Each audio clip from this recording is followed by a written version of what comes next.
Presidente da República foi possível Zezinha Maria Ferreira Gomes no dar vice-ministra Negócio Estrangeiro na Cooperação. Antes e a quarta-feira, lorong hat fulang março Presidente da República José Ramos Horta assinou um decreto presidencial sira nebe pública e a Jornal da República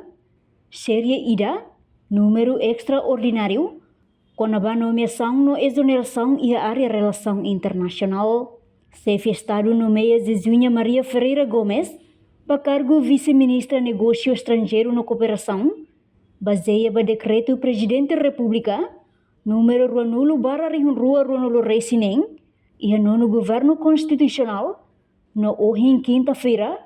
realiza a cerimônia tomada de posse e a Palácio Presidencial quinta-feira, Tuir a linha H artigo Ruanulo Resinem e a decreto refere Constituição RDTL no tuir proposta ao primeiro-ministro, Presidente da República decreta a nomeação refere e nomeadamente para o cargo de vice-ministra dos Negócios Estrangeiros e Cooperação, a senhora Zezinha Maria Ferreira Gomes.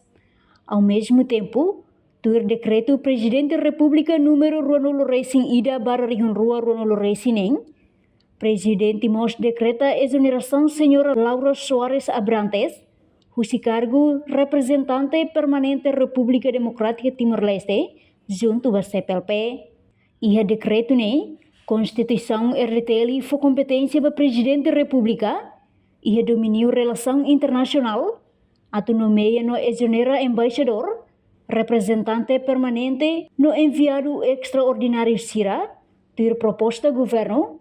hanesam previsto e artigo 8 Racing Hito, a linha B. A decisão idane, liderança Estado reafirma compromisso atu hametin representação diplomática Timor-Leste e a nível internacional, liu e a cooperação quadro multilateral no nação CIRA membros CPLP. Reportagem no Vai Magno Televisão Timor-Post.